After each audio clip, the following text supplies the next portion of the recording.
some people only run to God when they're drowning. But we've gotten so good at treading the water, we forget that we're still in the middle of the storm.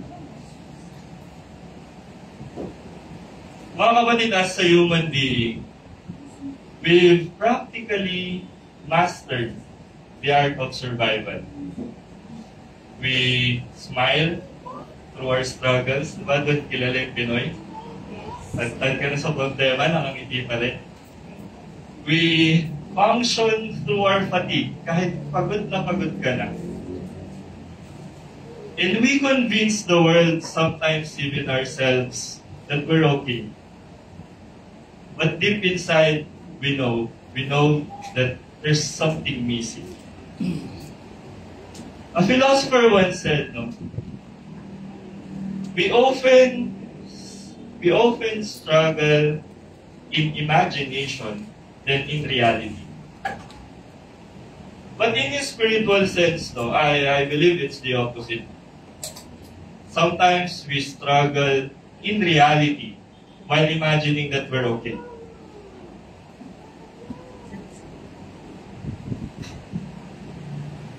I want to emphasize this, mga kapatid, no? Please listen. Kasi ito yung magiging punto ng lesson natin this morning. No? Desperation is not a sign of weakness. Desperation is often the birthplace of revival. It's where we stop reaching for temporary fixes, no? And we start reaching for eternal hope. So today, I don't want to just share a sermon, no? I want for us to pause. Let's pause for a while. And then examine our hearts. When was the last time you were truly hungry for Jesus that nothing else could satisfy? Let me ask you, mga kapatid, when was the last time you were down on your knees? Not out of routine, no, but out of need. Desperation is what draws us closer to heaven. I'll ask you again, not just to stir the emotion, but to stir the soul. When was the last time you were truly desperate for Jesus? Yan po ang pag-aaralan natin ngayong umaga, mga kapatid. Good morning po, magandang umaga, maayong buntag, kaimbag, kabigat, katabayangin ka outside. So, okay natutuwa na makita kayong muli sa harapan, no? After a month, I think. So, I'm actually excited na first, gusto kong i-welcome yung visitors natin. Tsaka kung may mga bago sa atin, no? I'm very excited to saan ko dating nyo kasi I'm very excited to share this new series that we have, no, which is The Miracles of Christ. No? It's a brand new series for us. So, bagong putahe naman. Baka nagsasawa na kayo sa adobo. Nagsawa ba kayo doon? No. So, I hope nakatulong sa atin yung series natin na Jesus is, no? So, dahil dyan magpapasurvey ako, by show of hands, sino sa inyo natulungan nung series natin na Jesus is? Or kahit ako pag-reflect man lang, wala, bababa na ako dito. 5 lessons yun. Okay, no, I'm just kidding, no? So, today, we'll start for the new series, which is The Miracles of Christ. No? We're going to deep dive into this. These are the miracles that He performed nung nabubuhay na siya, especially within His ministry, no? So, I want to start this na these miracles weren't just acts of power, no? They were acts of love. Especially hope. Diba? So, you know, sometimes we get caught up in our day-to-day struggles, yung mga 9 to 6 jobs nyo, yung mga negosyo nyo, no? And we forget that there's a greater power than us. Let's be frank, diba? But through these miracles, no, we're reminded that Jesus can take impossible, no, and make it possible. So, ito po yung pinakita ko na to last time. So, di ba, nag-overlap yung series natin na Jesus is Tsaka sa Miracles of Christ. So, anong lesson natin nun? Jesus is supreme. Uy, nagmemadaya si sis.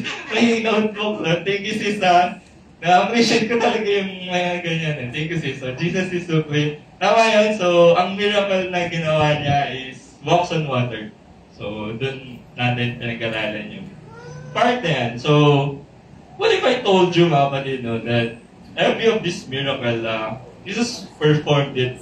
It wasn't random. No? Sa inyo, it wasn't random. It's part of a divine trail. It's part of a divine trail. So what you're looking at right now is just not a chart, no, ng miracles of Christ, but yung footprint niya during His ministry that shows His power. No? So every blue box dyan, every arrow, every region, na makita nyo, it tells a different story. It can tell the blind eyes start seeing, di ba? Yung demons fleeing, or bread multiplying out of nowhere. Yan yung mga makikita natin dyan. But more than that, it shows us this, no? Jesus didn't wait for the perfect places and for the perfect people. Didn't do that. Later, makikita natin na swak lagi si Jesus every miracle. So this is more than just a geography na pinapakita natin. It's proof that God moves in both chaos and even in the storm. He can do that. And maybe, just maybe, your miracle isn't waiting in this church, no? But it can also manifest in different places. And I very wish for that, mga kapatid. So let's proceed.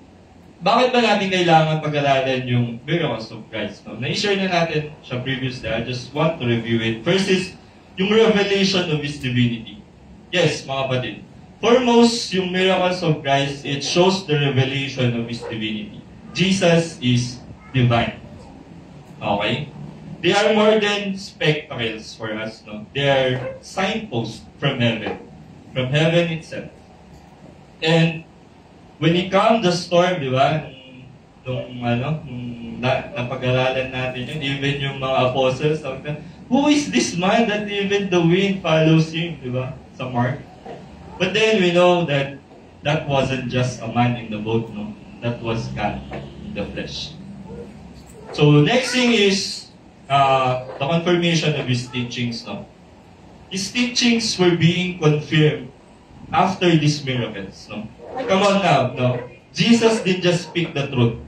He backed it up with miracles. He backed it up with His power. Diba? Sa tuwing nangangaral siya, He backed it up with His power. Yung the bread multiplying out of nowhere, nung nasa bundok sila nangangaral, He backed it up with His power. So, we also saw that when He said to the paralyzed man na, your sins are forgiven, no? They doubted. What did He do? He healed the man. Just to prove His power. That is confirmation of His teachings. Next is yung compassion and love. Dito sa compassion and love, mga kapatid, dito na kaya-emphasize yung lesson natin for today. And we're going to see it later, no? Kasi, nabanggit ko kanina, Jesus didn't perform these miracles just to impress the crowds. Doesn't care for that, no? He moved with compassion. Yes, with miracles, flowing deep well, coming from His love. So, in John 11, no, we see the shortest verse in the Bible. Ano yung shortest verse ng Bible? John 11:35, no, Jesus wept before He raised Lazarus, di ba? He entered into sorrow. Why? Bakit siya umiyak? Because of His love for His friend. So, doon natin nakikita, no, yung miracles after miracles is because of His love and compassion. Lastly is faith and belief. And this is a key feature for our lesson today. All these miracles technically won't happen if someone does not believe in Him. If you do not believe in Him, mangyayari. Makita natin later. And now we come to the mirror, no, because these miracles didn't just happen to amaze all of us, no, they happen to challenge us. To stir something in us. Do you believe? While you're sitting right there, right now, do you believe? Do you believe, mga kapatid? So why study these miracles? Because they are the proof of His power. No? So let's start with our lesson today. Ang title natin is Desperate for Jesus. No? So I encourage you guys, no, tuwanan niyo si Sis Beth Madaya kay notebook.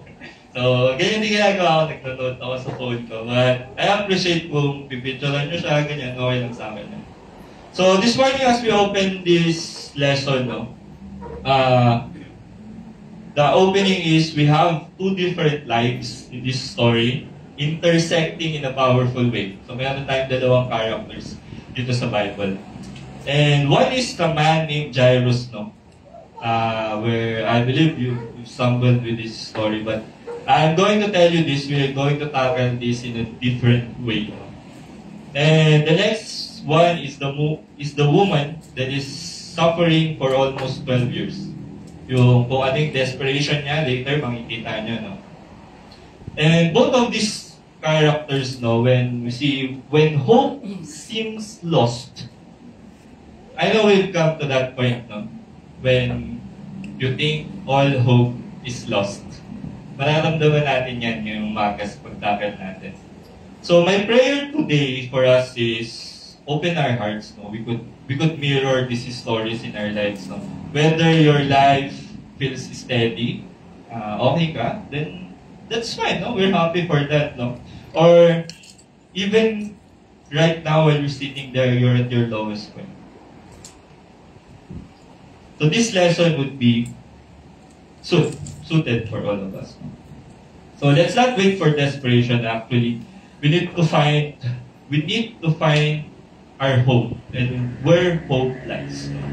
So let's start with our lesson. Can you open your Bible from Luke 8:40 to 56? No? It's in the verse.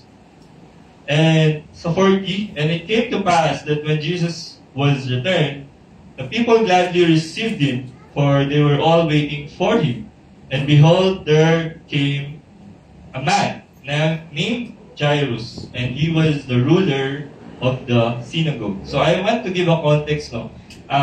Before na kasalubong ni Jesus si Jairus, galing siya dun sa sa isa pang miracle, no. I hope we can tackle that one, which is yung he healed the possessed man. Naalala niyo yun, yung nakasalubong niya yung isang possessed man, and then nakita niya na madaming demons na nagdadwell dun sa tao na yun. And then na-recognize nila si Jesus, sabi ng demons, you are the Son of God. So, sabi ng demons, allow us to dwell on those pigs. Okay. So, yun yung nangyari. I believe you have remember that, no? So, yun yung premise ng context before na-meet ni Jesus si Jairus. So, si Jairus, sino ba si Jairus, no? Nabanggit natin before na sa synagogue, merong mga ruler, no? May mga ruler ng synagogue. So, back in the day, nasa bundok sila, dun sila nangangaral, no? Especially on top of mountains, no? So, right there and then, may mga synagogue, which is yung mga local gatherings of God's people na tinatawag. Doon nila kinakandak yung synagogue. No? So, anong ginagawa ng ruler of synagogue? No? Yung ruler of synagogue, or si Jairus, siya yung magde-decide kung ano yung babasahin nila that morning, sino yung magbabasa, ano yung text na babasahin nila. Yun yung ginagawa ng ruler of synagogue. So technically, si Jairus o yung ruler ng synagogue, siya yung magdidictate ng mga activities for the whole day. Okay? So, technically, Jairus, di siya mapupunta sa place na yun kung he was not a noble man or he was not an honorable man. So technically, nasa state siya ng power. Kasi as a ruler, you dictate all of these stuffs na gagawin during the synagogue. So, somehow meron naman siyang state of power. Hindi basta-bastang tao si Jairus. Yun yung makakonclude natin dyan, no? And because of his position, no, he's still going to Jesus. Kahit nandun na siya sa state of power na yun. Why? Ano ba yung desperation niya? Makikita natin. What is he desperate for? I think desperation ni Jairus, no? Sa next verse, and he fell down at Jesus' feet and besought him that he would come into his house, for he had only one daughter, about 12 years of age, and she lay dying. So, anong ginawa ni Jairus? No? He fall at Jesus' feet. So, if you're a Bible underliner, no, I want you to underline or i-highlight nyo, di ba, kapag may mga app kayo, i-highlight nyo yung part na yun, you fell down at Jesus' feet. No? That phrase, falling at Jesus' feet, we're going to see that twice in this context, no, this morning. So, he said, besought him. Jairus besought Christ. No? Besought is to implore. Technically, it's a plea. No? Sabi ni Jairus, I need you to come to my house. Sabi niya kay Jesus. That flow of context, makikita natin, Jairus is desperate. It's desperate.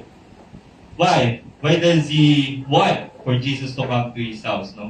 For he had one only daughter and he lay dying. Malapit nang mamatay yung anak niya. Now, culturally, during their time, 12 years old is already considered an adult during their time sa Israel. No? It's already considered an adult. And what is desperation is yung daughter ko na 12 years old na ready nang pumasok sa buhay, na magkaroon ng sariling pamilya, mag-i-start ng pamilya niya, eto siya, umamatay siya. Yun yung desperation ni Jairus. And I know every parent would feel that. And siguro mako-consider natin, nagpa-check up ba? Nagpa-check up ba yung bata?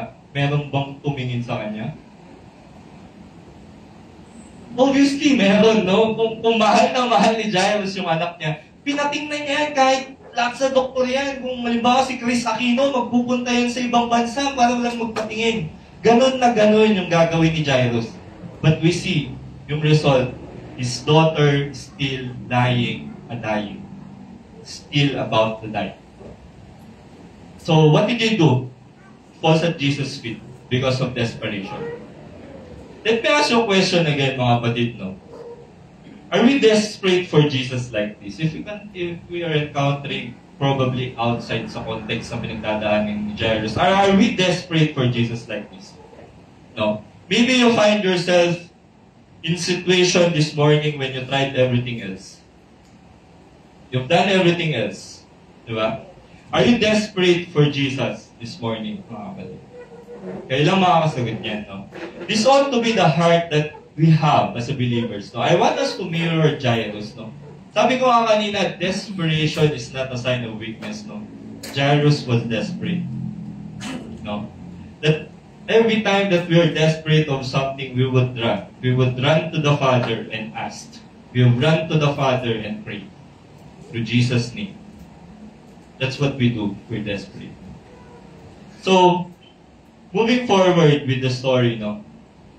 As Jesus was on his way, the crowds almost crushed him and a woman was there who had been subjected to bleeding for 12 years. But no one could heal her.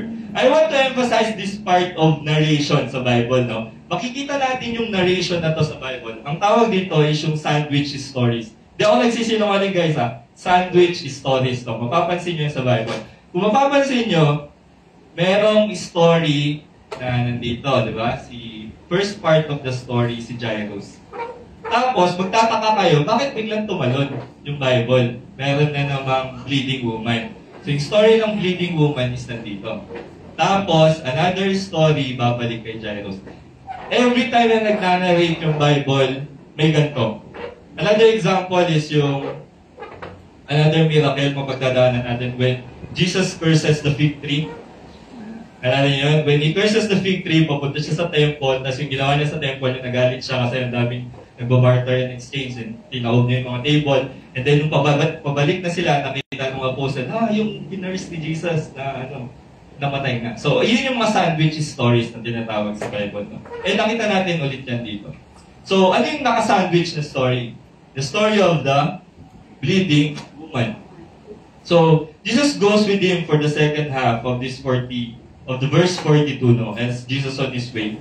And nakikita natin, sabi dito na the people press around him, no? So, ang daming taong gusto mawakan si Jesus. Siguro pag may artista sa mall, di ba? Ganun yung nangyayari kay Jesus ngayon. Ganun nyo siya picturein. Ang daming tao sa paligid ni Jesus, no? So, basically, Jesus is already popular on this part of the gospel, no?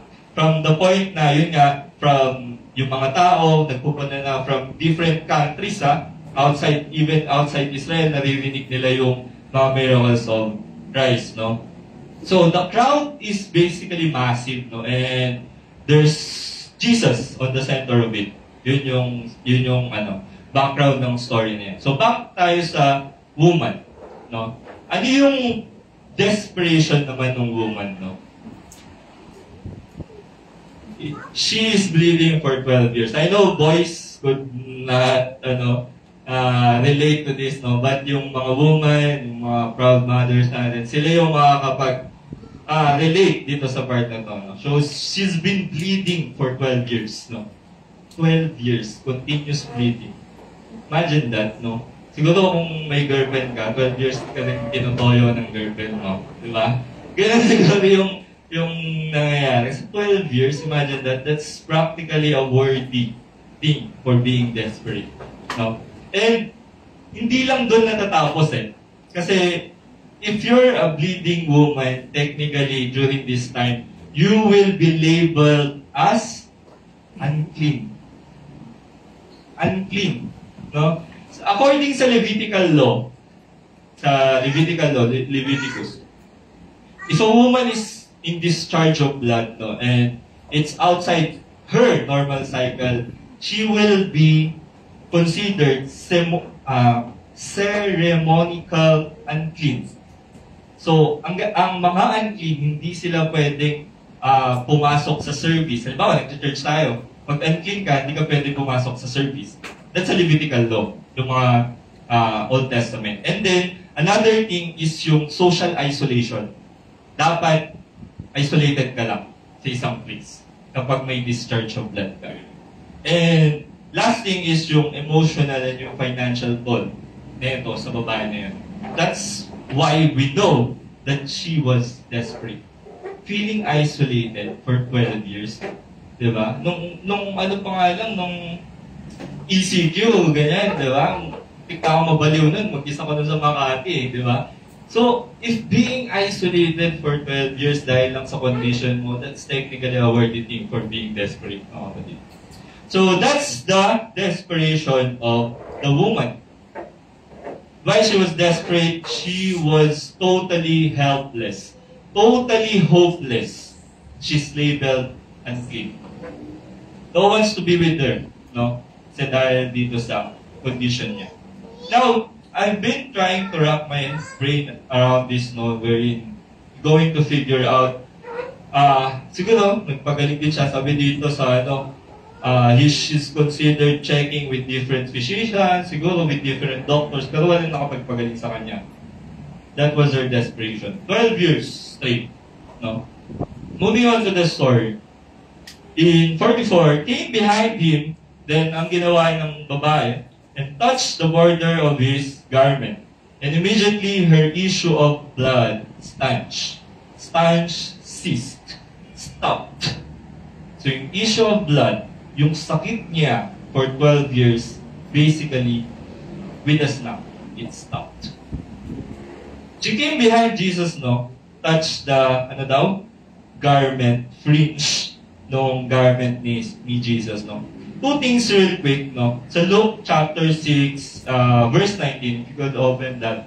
Why are these people come to touch Jesus? Diba, sabi ko nga kanina, even from different countries, pupunta sila just to touch Jesus because of their understanding na pag hinawakan ko si Jesus, gagaling ako. Yun yung understanding nila before, no? Which is, yun din yung understanding ng babae ngayon, which pleaded for 12 years, no? That's what they hope to see, no? That's what Jesus do for all these people, no? He walks up and touches them. Di ba pag nagpapagaling siya, yung bulag, dumula siya sa ground, made a mud, and then hinawakan niya. Then, nag-heal. Ganun yung naging context bakit gusto nilang hawakan ngayon si Jesus. And yun din yung idea ng woman, no?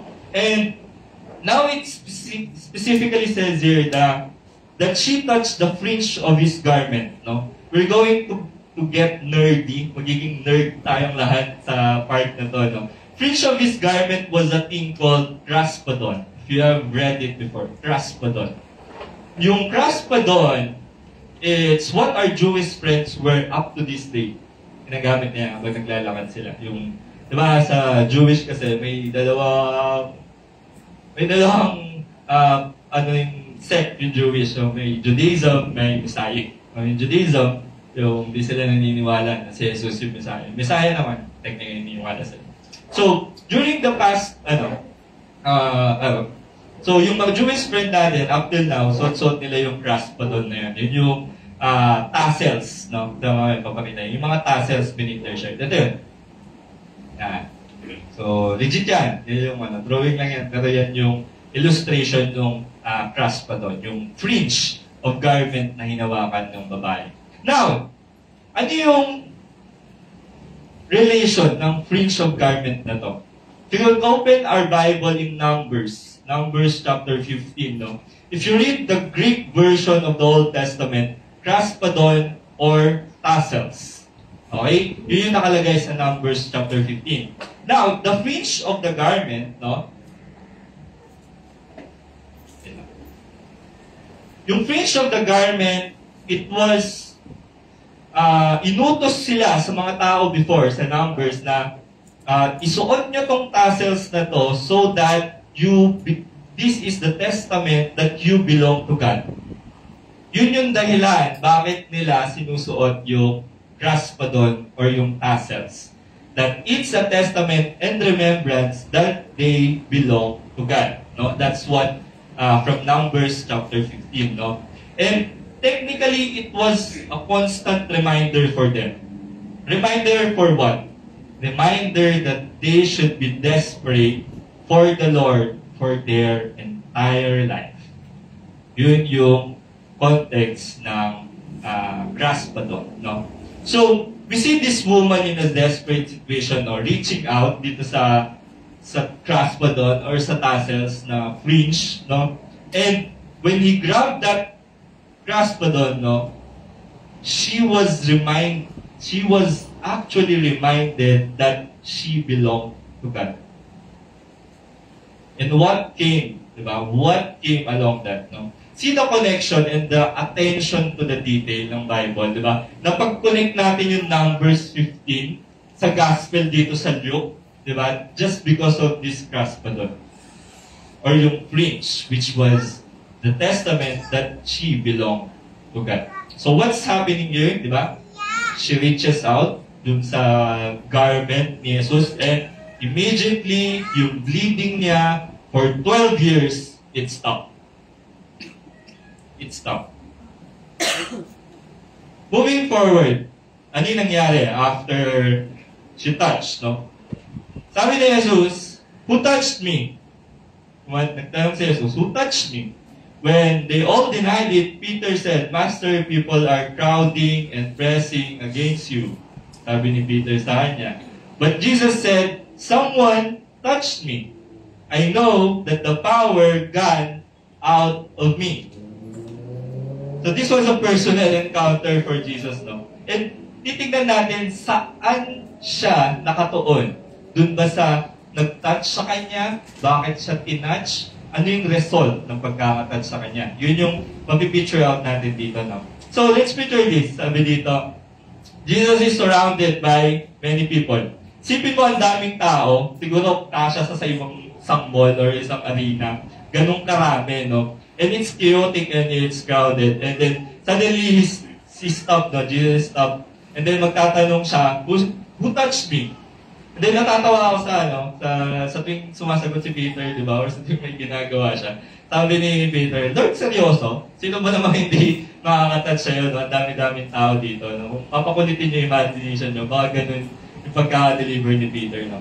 But, yun nga, sobrang dami ng tao, bakit kaya tinanong ni Jesus, bakit important sa kanya, kung bakit na-emphasize kung sino yung humawak sa kanya. No, so there's a difference of people in this crowd, no, mga kapatid. I want to emphasize this, na Peter was not wrong. No? Dozens or maybe hundreds na tao is pressing in. No? Yung mga kamay nila, mga katawan nila is technically nakakabit kay Jesus nung time na to. And there's a difference, no? Ano yung difference? Maraming nakapaligid kay Jesus, pero ilan lang yung lumapit na may pananampalataya. I want to emphasize that. Nakita natin, isa lang. Isa lang yun dito sa story na gumaling. Probably, hindi na-add dito sa scripture. Pero isa lang. Sa time natin, maraming lumalapit kay Jesus. Pero kulang yung pananampalataya. It's an everyday illustration. No? Let me bring this with real. Let's say, sobrang busy mo na pumunta ka sa grocery store, then nasa aisle ka, tapos madalas kang mabangga ng iba't ibang tao, di ba? Then, papansin mo, wala lang, okay lang sa'yo. Until merong sadyang bumangga sa'yo, di ba? Parang magagalit ka or magugulat ka. Ganun yung naging context kay Jesus. Actually, nagbigay ng chance na to for a testament. May bago tayong testament na maririnig dito. No? It's not just a simple bump yung nangyari sa babae at kay Jesus. That's what happened. No? And what we see here is that the faith of the woman practically got his attention. Nakuha niya yung attention ni Jesus. Libo-libo yung tao doon na gustong humawak sa kanya, and then meron lang isa. Meron lang isa. Allow this to enter your heart, mga kapatid. Yung power ni Jesus na lumalabas, hindi lang yun basta-basta. It's not just easy to get, no? Kung wala kayong pananampalataya. If you don't have the belief. And especially if you don't have the faith for Him. And ano nangyari? Jesus actually was not shocked. No? Hindi naman siya na-shock, hindi naman siya nagulat, hindi naman siya nataranta. Kasi sinabi niya, alam niya, sabi niya, someone touched me and the power has gone out of me. No? And what did He do? Huminto siya para bigyan ng pagkakataon yung babae. Ano yung pagkakataon na yun? Basically, guys, para ka nag-hand off ng mic. Ginawa ni Jesus, ito yung mic. Ano yung naranasan mo? Ganun yung side picture. Okay? And the girl, the woman, did not deny Christ. No? Jesus gave the mic to the woman. Di ba? Bumalik na siya sa health bumalik na siya sa kalusugan niya no? Pero yung healing na gusto ni Jesus, yung gusto na i-establish ni Jesus, not just the healing. Ano? Yung relationship niya with that woman. Yung relationship niya with you. Yun yung gustong establish ni Jesus. No? Kahit hihinto siya, di ba? Para sa isang tao, huminto si Jesus, no? Bigyan siya ng pagkakataon na, let's say, pagkatiwalaan niya yung babae sa pananampalataya niya, no? So, yung nangyari sa babae is from shame to boldness. She was shamed for 12 years, guys. Because of that, she was bold to ask for help. She was not even supposed to be there. She was unclean. Di dapat siya naglalabas. Because of her desperation. You know? Diba? Na may hiya. The idea with her not even seen this once in her life. Na yung idea niya, mahawakan ko lang si Jesus, gagaling ako. Imagine if you have that faith.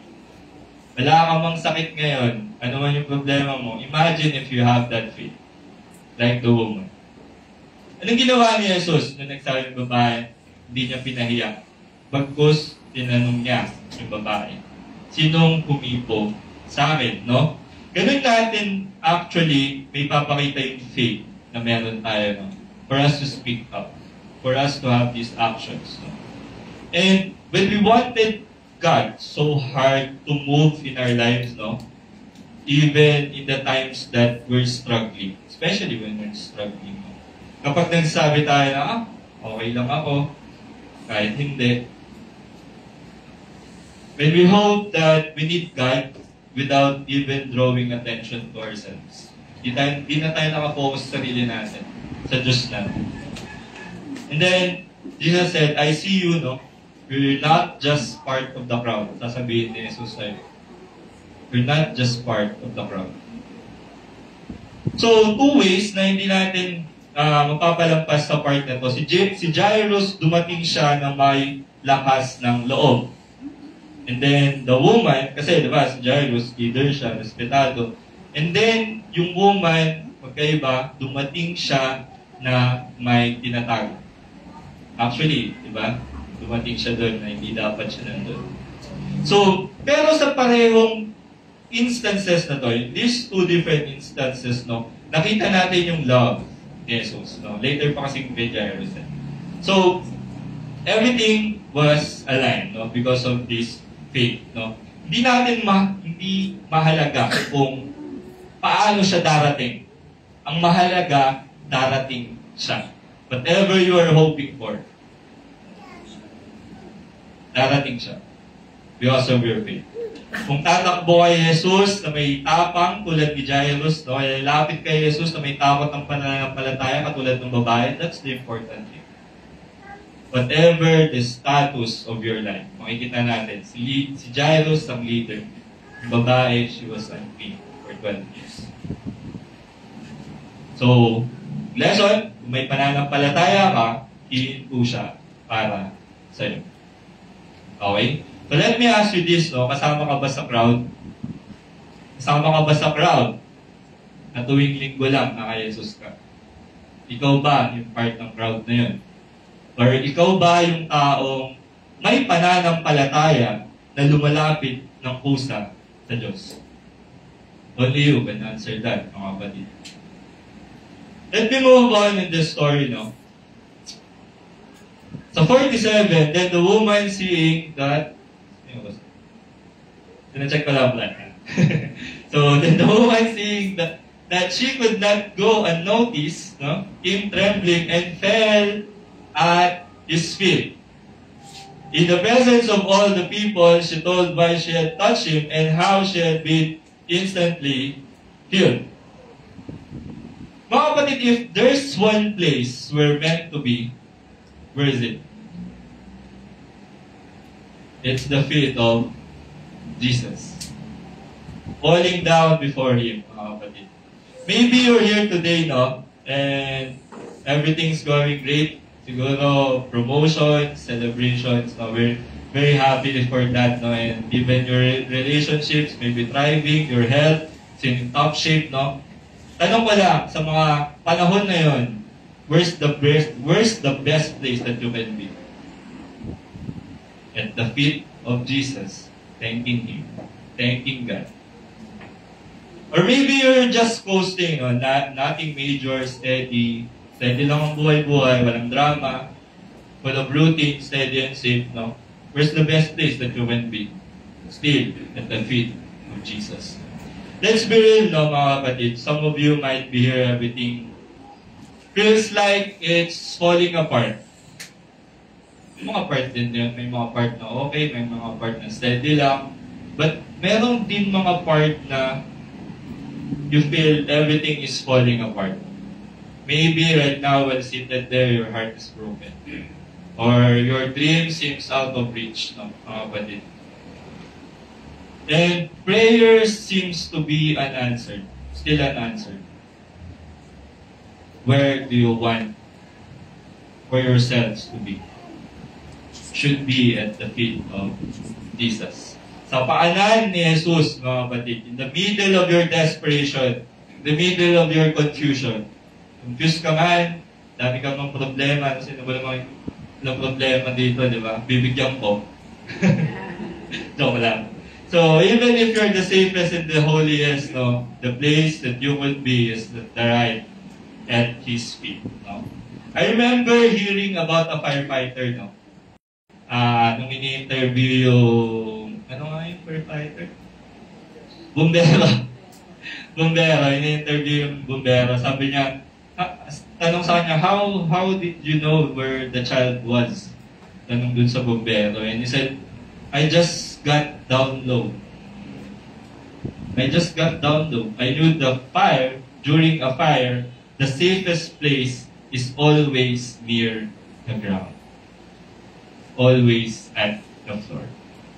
Ganun sana tayo, mga kapatid, no?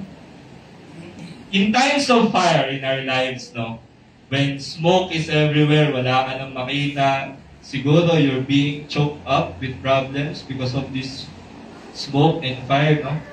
and it's hard to breathe. It's hard to breathe, no? What do? You get low. Get low. We fall at the feet of Jesus. Like what the woman did, no? Di ako nagsasabi niyan, guys, ha? The Bible said she fell at His feet. What she did once more, no? And I love what she did next, no? When she was healed, di ba? Nag-healed na yung babae.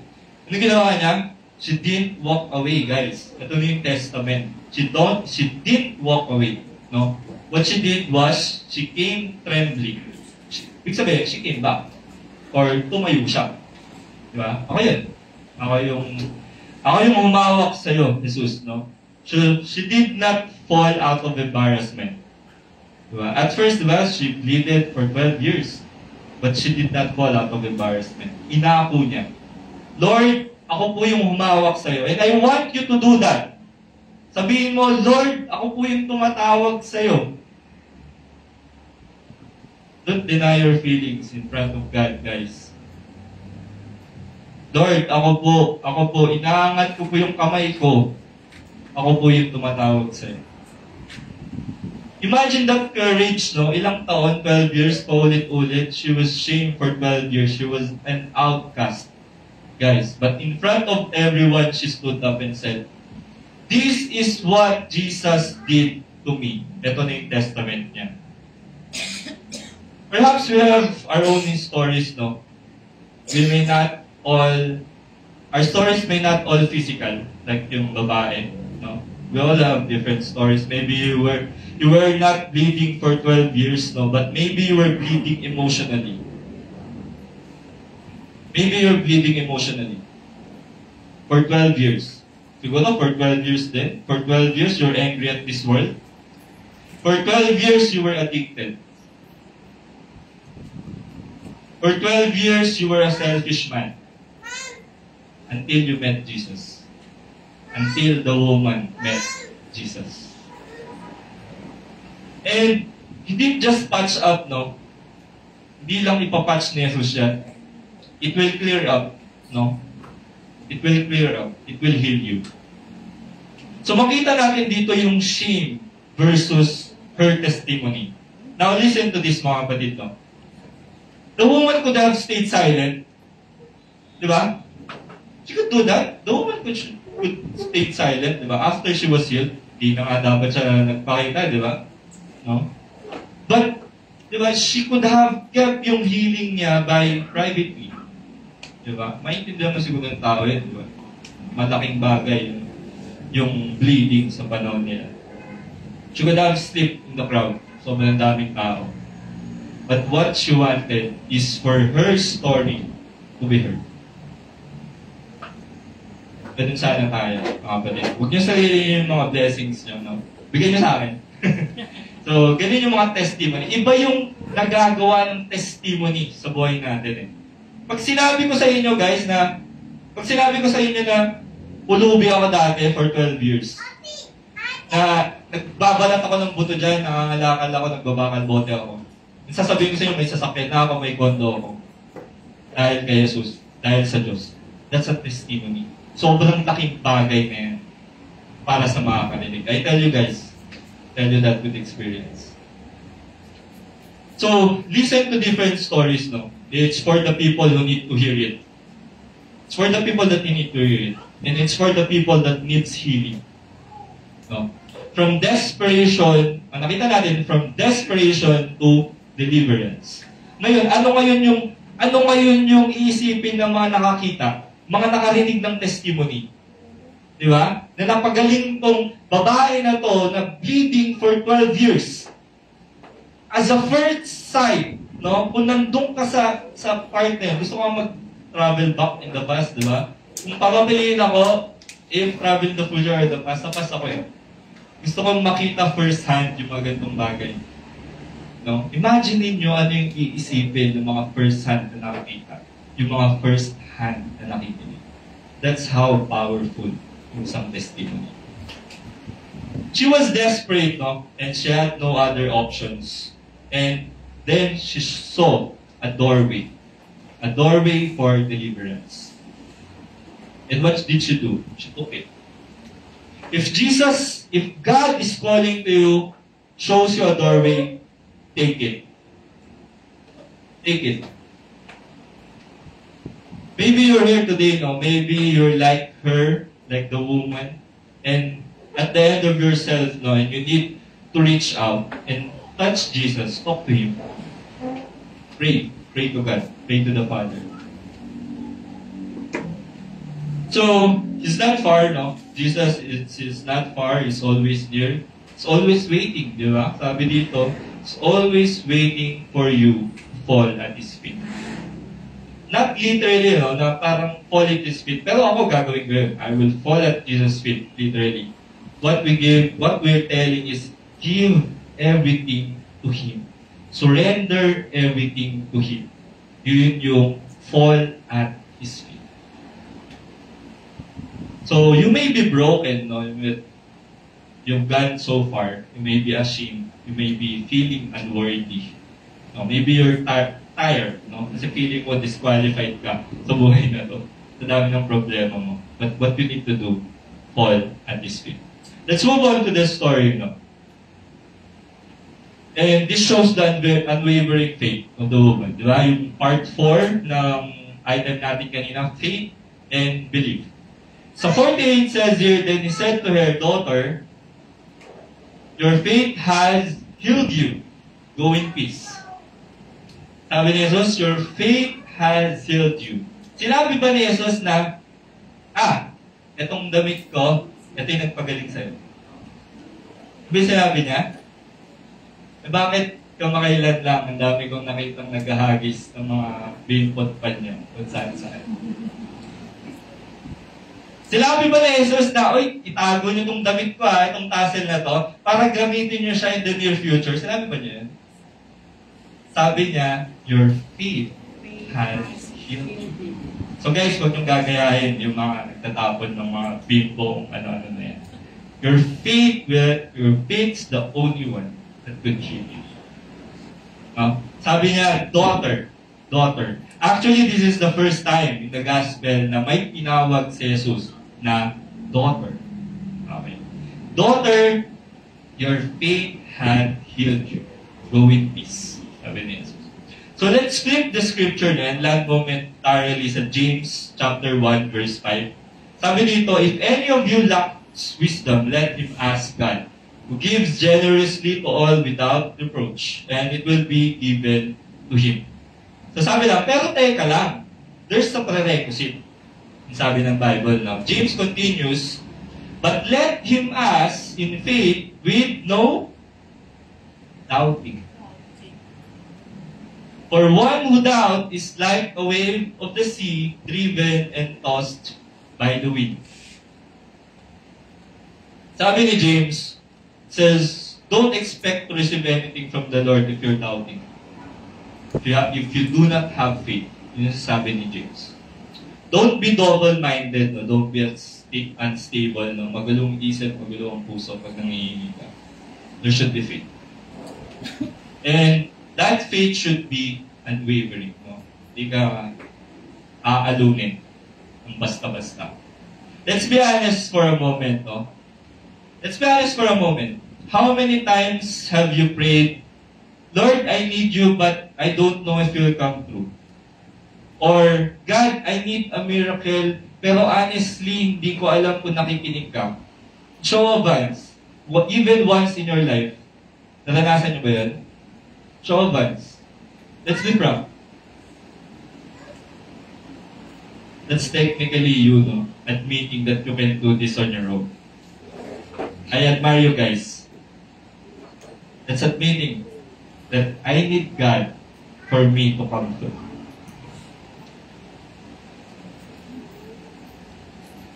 So we raise our hand towards heaven, no?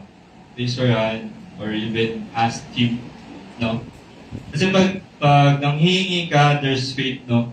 There's always faith. Diba narinig nyo yan na you're asking for rain but you didn't brought an umbrella? Diba? That's unwavering. So you ask for rain, dala mo na umbrella. Alam mo na yung, panood yun yung God's Not Dead na movie. So, panoorin nyo siya, maganda din siya. Technically, wala namang bias sa part na yun. So, kumbaga, parang may pupuntahan kasi yung mga pastors and yung sasakyan nila, hindi umaandar for 3 days. Hindi umaandar sa tuwing nagpapasok sila. And then lastly, yung part na nag-expect sila na aalis. Sabi nung isang pastor sa kanya, hindi aandar yan kung hindi mo ipapasok yung mga gamit mo sa loob. And then yung isa, isang unwavering. Sabi, papandarin ko muna bago ko ipasok yung mga gamit ko. What did they do? They agreed. Pinasok mo na yung gamit nila, then they trusted, magdaling sa sakit. That's faith, no? Paraling yun. God's Not Dead, the movie. So, real faith is jumping with both feet, without fear. Without fear. Real faith can move mountains. Sabi nga ng verse, di ba? It's jumping of both feet. It's saying, Lord, I don't just believe you, I believe you will. I believe you will. And I remember as a kid, sinong nag-swimming sa inyo this past few days? Lang amin? Ako na lang, nag-swimming kami nung kahapon lang. So, 4 hours drive na naman. Ewan ko ba, parang Thursday, Friday, walang tao. Saturday, daming naglalakad dito. Diba? Sobrang dami.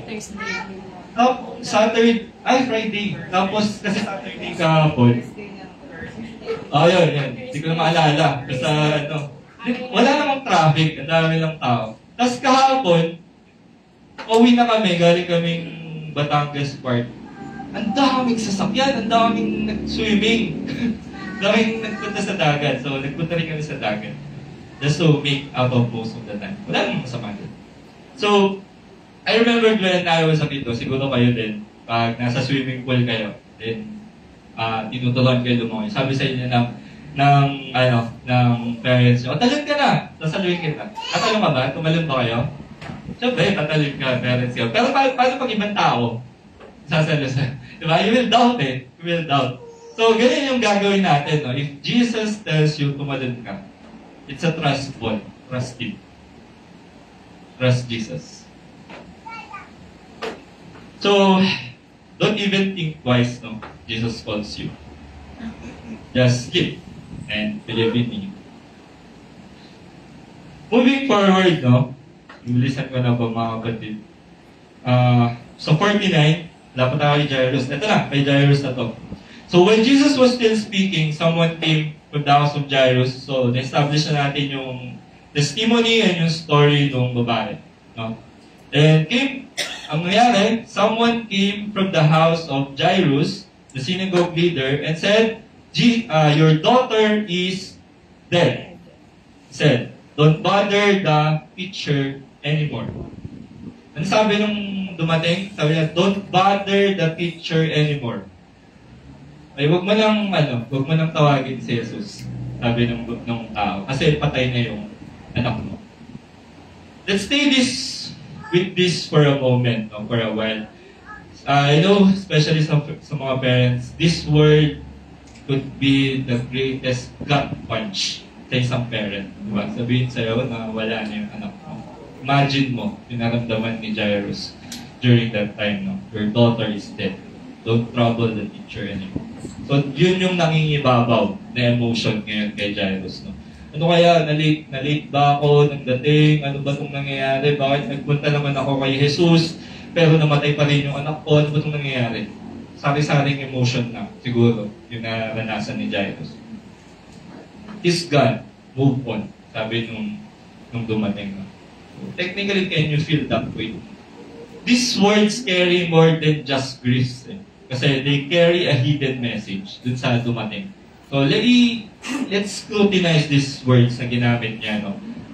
Many of us believe that deep down, na hindi natin sinasabi out loud, no?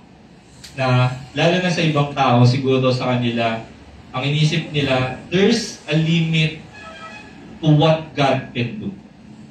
Yun yung idea nila. Yun yung idea nung dumating. Sabi niya, don't bother the teacher anymore.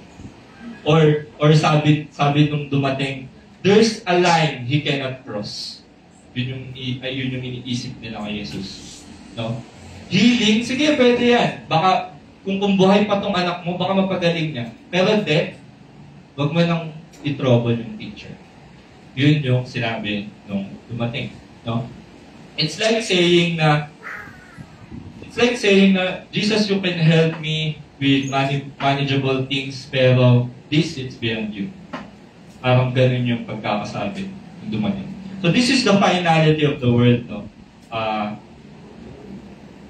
Based sa sinabi ng tao na dumating. You see, mga kapatid, the world, I want you to emphasize this. The world is quick to put a period where Jesus wants to place a comma. Anong ginawa dito? They put a period. Sabi niya, your daughter is dead. Don't trouble the teacher anymore. Period. Parang sinabi nila, wala na. Patay niyo anak mo. Hindi na kayang buhayin ni Jesus. She's dead. Period. There's a big difference between what we think is over and what Jesus knows is not finished. For Jesus, this death is not finished. Makikita natin yan. So, moving forward, no, with the story, it's loud and clear, no, that Jesus believed that He can still do something even after death. Makikita natin sa next verse, no? Yeah, you're right. Once gone too far, patayin yung tao. No? But later, sabi ni Jesus, I'll do something. Papakita ko sa inyo. If you have faith, then watch. Sabi ni Jesus. Moving forward with the story. In 50, hearing this, Jesus said to Jairus, don't be afraid, no? Just believe, and she will be healed. Sabi ni Jesus, she will be healed. When he arrived at the house of Jairus, he did not let anyone go with him except for Peter, John, and James, the child's father and mother. No? So yun lang yung tao sa part na yun. No? So yun na nga, Jairus had received probably the worst possible news that he could hear. No? So imagine na kayo si Jairus and sasabihin sa inyo na yung kamag-anak mo or yung anak mo patay na, but Jesus said, she will be healed. So, ano kayong tumatakbo sa isip ng mga tao? No? Especially kay Jairus. So, basically what Jesus tells not for you, not to feel fear. Diba? So, na-encounter natin, diba, in previous, not to feel fear. No? Imagine nga yung flood of thoughts pag sinabi kay Jairus na, don't fear Jairus. No? She's not dead. Sabihin sa inyo ni Jesus. And Jesus says, don't be afraid. No? Don't be afraid. Don't be human. Kasi pag human, hindi sa atin yung afraid. Your daughter, Faith, has healed you, sabi niya dun sa previous verse sa babae. Now, let's see how God's power will manifest on this part sa pagkamatay ng babae. Or no anak ni Jairus. So meanwhile, all the people were wailing and mourning for her. Sabi ni Jesus, stop wailing. She is not dead, but asleep. They laughed at him knowing that she was dead. No? Now picture this scene for a second, though. A little girl had died. Then, nagtawag na sila ng mga flute players, di ba? May mga mourners sila during that time. So they are already planning her funeral. Diba? Patay na yung tao eh. Then, sabi ni Jesus suddenly said, she was sleeping. Sabi ni Jesus. Imagine nyo yung iniisip ng mga tao sa part na yan. And he says something bold and outrageous, no? Yun nga. And because of that, they mocked him. Diba? They laughed at him. So not out of joy, no? Yun nga. By out of mockery. So, kasi they had seen already the lifeless body of the girl. So kaya nga nila binalita kay Jesus. No? Pero kay Jesus, death is not the end. It's only a pause. No? Jesus uses the word sleeping, no? Not to downplay the situation. Because in the New Testament, sleeping is used for believers, no? About death. Diba? Sleep and sleep with Christ. Pag sinabi yan, ibig sabihin death. So, because of this death being involved in the situation, we will see that Jesus still has power even after death. No? So, they gently carry yung child inside and they lay her on the bed. No? And then morning comes, they will see that the girl had arise. No? And then that she was healed. So it's the next story, moving fast lang. No? But took her in the hand and said, "My child, get up." Her spirit returned, and at once she stood up. Then Jesus told them to give her something to eat. Her parents were astonished, but he ordered them not to tell anyone had happened. So there's a moment of coming, no? And it's very, very, very powerful, guys. So, siguro na ibalita na namatay niyo yung mga anak, and then tomorrow morning makikita ng ibang tao na naglalakad. Ano yung isipin nila? Ano yung context na tawag natin doon? That's considered a testament. Nakita natin, nag-manifest ulit yung power of grace. Kasi yung babae, nabuhay, she arose. That's another testament. Isipin niyo yun, nabalitaan mo namatay ng tao na to. Then, pinagaling ni Jesus. Most likely, maniniwala ka agad kay Jesus. No? He was the Son. He was the Son of God, and He was the Messiah. That's another testament. No? A walking and breathing testament. Kumbaga tangible. Kasi nabuhay nga yung bata. Diba? So it's another proof. So they may accept at the end, no? But then Jesus spoke. It's not finished. She was just sleeping. Trust Him, no? Every time that Jesus tells you to wait, okay, set upan natin, no? Imagine nyo, balik na kay Jairus, imagine nyo, nung pa-approach pa lang si Jairus kay Jesus, and then sinabi niya, Jesus, yung anak ko, mamamatay na. Imagine if on that spot, pinagaling ni Jesus, sabi ni Jesus, magaling na yung anak mo. Compare mo sa pumunta sila sa bahay ni Jairus, namatay yung bata, binuhay ni Jesus. I tell you guys, di ba, if Jesus works, He works with perfect timing. If you ask something, He will work with perfect timing. Anong ginawa? Anong nangyari na matay yung anak niya? Diba?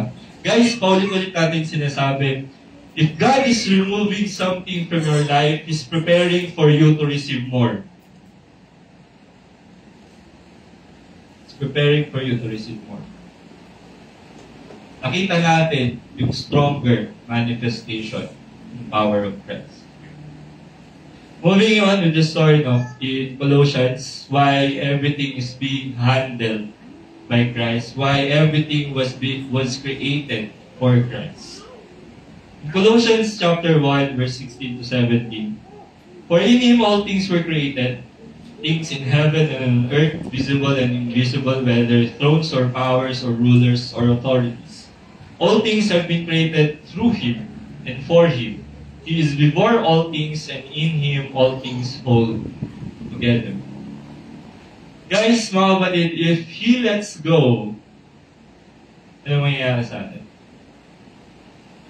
In Him all things hold together. Meaning the breath in your lungs, the beat in your chest, the earth spinning just right, it's because of you. Because of God. Now imagine this, mga kapatid, no? What if Jesus stopped holding us together bukas? Imagine ninyo. Nawala yung hangin na nilalangkap niyo. Kung bibitaw siya sa isang segundo, ano mangyayari sa atin? Tapos na tayo. And yet, here we are. Hindi tayo pinapabayaan.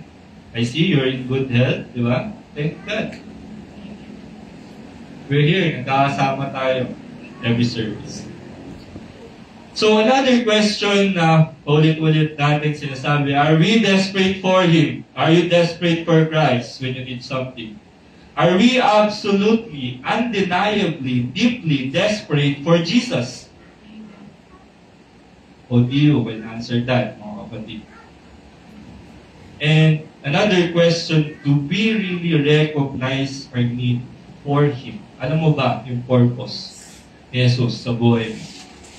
Alam ba natin kung bakit natin ginagawa itong ministry? Diba? Alam ba natin yung mga purpose na yun? Or have we started living in our own? That shouldn't be. Diba? Nakita natin yung desperation made the woman healed. Yung desperation of Jairus made her daughter to rise again. Desperation is not a sign of weakness. The last slide natin, mga kapatid, is 3 points. No? 3 points. First is come to Jesus. No? This isn't just an altar call. If still not in, pag wala pa kayo sa iglesia, it's not an altar call, but come to Jesus. Come to Jesus. No? This should be a wake-up call instead for all of us. No? Because in Jesus, diba, ang daming graduation previously. Wala namang graduation for Jesus.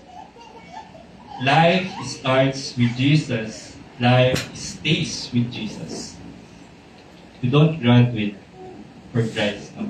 There's no such thing as moving on from Christ. So whatever your burden, no, come to Him. Then you surrender everything at His feet. No? Then, lapit ka lang. Kahit dulog ka na. Kahit gulong-gulo ka. Kahit walang nangyayari sa mga prayers mo. Trust His timing. Sa second point. Trust His timing. Diba? Kakaiba yung timing na ginawa na kay Jairus at saka dun sa babae. Isipin nyo yung 12 years, that was a great testament for the woman. I was bleeding for 12 years, but then Jesus healed me. Trust God's timing. Yun yung second point natin. And delays are not denials, no? But it's a divine step for you to believe more, for you to handle your faith more. Yun yung purpose ng delays. If ever you were hoping for something, you're praying for something, and it's delaying, that's for you. That's another chance for you to hold on your faith. It keeps you stronger, mga kapatid. I tell you that. Lastly is pray often, no? You say, Lord, not my will be done, but yours. Say that to the Father. When you pray to the Father, Lord, not my will be done, but yours. I pray this in Jesus' name. Let's reach heaven in faith and say, God, I trust you. God, I trust you. I surrender everything to you. Di ko man maintindihan yung lahat. I trust everything to you. Pray often. How often? Without ceasing. Pray without ceasing. Every single day, rejoice and pray. So, one final question, no, let me ask you this as you're seated right now. When was the last time you were truly desperate for Jesus? Was it during a moment of crisis, or was it during your comfort? Was it during the time that you said, I got this, kaya ko ito mag-isa? Mga kapatid, let's be real. Let's be real. Pride makes us self-sufficient, but grace makes us desperate. Desperate is what draws us closer to heaven. What draws us closer to God. Desperate not just for help, no, but desperate for Him. Desperate for the blessings. Desperate for your purpose of life. Desperate for your questions that were not answered. Desperate waiting for those answers. Let's be desperate. Let's be desperate for the one that who sustains according to Colossians. For the one that who saves according to the gospel. And for the one who satisfies according to our lesson today. Desperate for Jesus. Maraming salamat po sa presensya ng bawat isa at sa inyong pakikinig. Thank you po. May activity po tayo mamaya, so proceed lang po tayo. Thank you po. Good morning.